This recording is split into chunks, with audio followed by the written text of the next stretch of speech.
Hello snowboarders of the internet. This is Boot Fitting 101 and I'm your host Avran LeFeber. In this video we're going to be talking about heat molding. What is it? Do you need it? And can you do it at home? Heat molding is the art of actually heating up the liner of the boot so the foam expands, and as it cools down it will contract back around your foot. Now, do I recommend this for everyone? Yeah, actually I do, regardless if you're getting a comfort fit, a normal fit, or the godforsaken Avran Performance Fit. Although, if you're getting the Avran Performance Fit, you might just be a glutton for punishment and be okay with wearing the boot for 20 days until it actually starts to normally break in. But, by and large, heat molding is an answer to a lot of problems. With that foam expanding in the boot, it makes it more malleable around the foot. So when you're in there and let's say you've got like a bunion or rooster foot sticking back there, you know, that little bone spur out the back or that six toe on the side, it's great because as the foam will cool down, it's going to mold around those contours in your foot, which is going to speed up the break-in process of your boot. Now, some people are saying, but do I need to have this done at a shop? Well, no, you can do it at home. I was going to do a whole video on this, but frankly, REI got you covered, so see this video right over here, that's REI right there. I'm going to link to it, and that's going to teach you exactly everything you need to know to heat mold your boot at home. Now, I'm going to say this. There are some other methods that you could do to heat mold your boot at home. You could use a hairdryer, but you want to get one of those like 80s ones that was really good at like blasting Aquanet so that it would stay up, you know, like that really fucking like Cinderella, Motley Crue, you know, right after they got out of their Road Warrior stage and they were kind of in their like transgender stage. Yeah, you want hair like that. You want to look like Sebastian Bach from Skid Row. That's the hairdryer you need to get enough heat into the boot liner. Otherwise, you're just going to burn the motor out and it's going to blow out. The other thing that I've seen done, and God, I don't know why people do this, but I want to punch them in the throat, is they go and get turkey bags and fill them with boiling water inside the liner of the boot. You're just gonna fucking burn yourself. Like, no. Just no, this is a waste of time. This is just awful.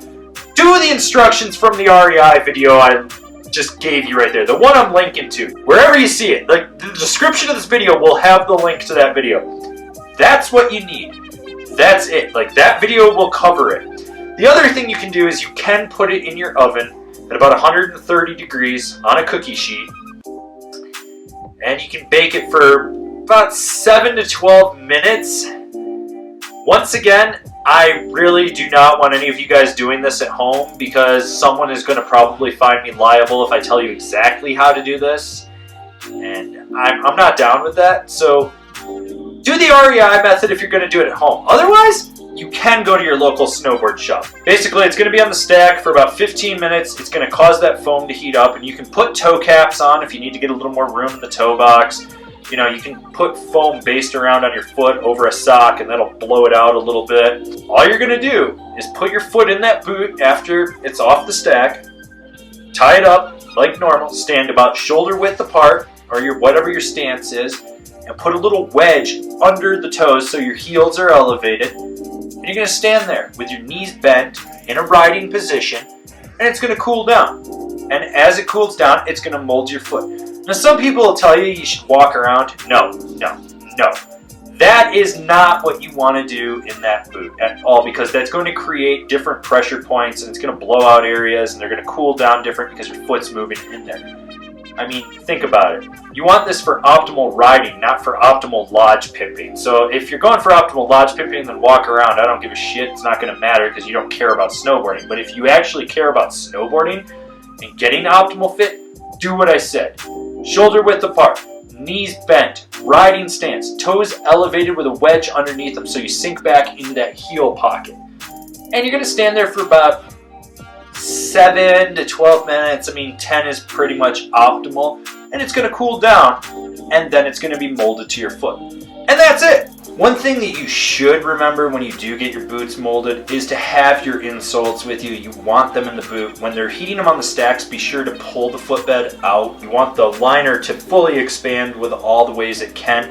then put the footbed back in before you put your feet in there. That way, your footbed is not going to get heated up and misshapen, unless you've got some of those ThermoFit footbeds. I've used them in the past. Sometimes they work, sometimes they don't. But I got another video on aftermarket insoles, and we'll talk more about that stuff over there.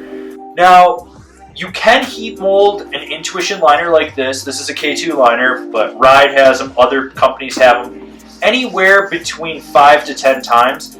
I will tell you this though, the more you heat mold them, the more it's going to just break that foam down. The lifespan of the liner is going to die.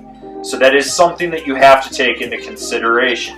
You ideally want to get these molded right the first or second time. Anything after that, you are just decreasing the lifespan of this liner and your boot.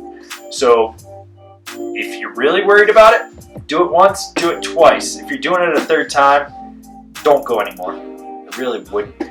They will tell you that they can do up to 10 times. The most I've ever cooked a liner just for scientific purposes and because I worked in a shop where I knew I could just fry a liner was 15 times. And on that 15th time, the liner shrunk and was never the same again. It literally shrunk because the foam just sucked in. It's a rare occurrence, but it can happen. So I want you guys to be prepared for that. Now, if you're one of those people that bought your boots online and your local shop is going to charge you for it, let them charge you for it. They're not going to charge you more than like 20, 25 bucks, and you can probably bribe your local shop with a 6-pack or 12-pack of PBR, or if they're high class, some Montucky cold snacks. I don't know how many times I got free beer working in a shop because I heat molded people's shit. I don't even drink. Randy does though. He drinks lots of Zima, which is sad. Can you heat mold your old boots after a couple of seasons? Yes, but why? Why? I ask you why. Don't ever heat mold old used boots. They stink. It lets out all that boot funk into the air. It's god awful, and your boot fitter will hate you. But if you do it, you be sure to tip them in cash, cold hard cash. Thanks for watching, everybody. Hopefully you got a little more educated on what heat molding is. I'm trying to just break it down to you to the basics. I could really nerd out on this shit if I wanted to, but I don't because that would be a boot fitting 201 course. And you're not quite ready for that. Now, if you learned something, let me know. Leave a comment down below. And if you didn't learn anything and think I'm full of shit, definitely leave a comment down below because the rest of the community will probably pick on you. I encourage that.